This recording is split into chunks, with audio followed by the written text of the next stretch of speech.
اعوذ بالله من الشیطان الرجیم بسم الله الرحمن الرحیم. زه ډاکټر محمد اسماعیل خان مروت، جن سیکرټري جماعت اسلامي لکی مروت. په دغه وخت باندې موږ د جماعت اسلامي ضلعي دفتر شه موجود یو. ما سره په دې موقع باندې ډیپټي سیکرټري مولانا اسدالله حقانی صاحب او ما سره په دې موقع باندې په د بل سایډ باندې مفتی عرفان الله صاحب نائب امیر جماعت اسلامي لکی مروت، مولانا علاء الدین اشرفي صاحب او نور علما دلته موږ سره موجود دي. نن د مهنګایي چې کوم حد کراس کړلی ده او غریب سړی دې ته مجبور ده چې هغه خودکشي وکړي.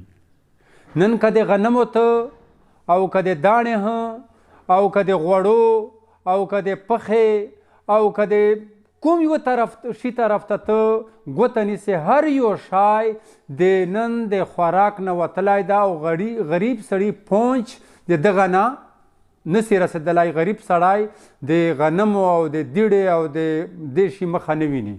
نو موږ حکومت وخت ته او د لکي انتظامیه ته دا پیغام ورکول غواړو چې کومه سرکاري آټه ده هغه خو د خوراک نه ده، هغه خو چې وخوري هغه نه خو بیماري پیلاو کیږي، او کوم چې غنم دی او دیړه ده درو هغه د غریب سړي د پوچ نه باره ده. موږ دا وایو چې فیلفور د په دغه باندې عمل وسي او دا شای د کنټرول سي. که چیرته دا شای کنټرول نسه نو موږ جماعت اسلامي عوامو ته به په سر یو او بیا به دا عوام سړکو ته روځي او بیا به د ډیپټي کمیشنر او د انتظامیه هیډ کوارټر هغه ګیراو به کیږي او په دې چې بیا څه نقصانات وسي دا ټوله ذمهواري به بیا په انتظامیه باندې وما علینا الا البلاغ.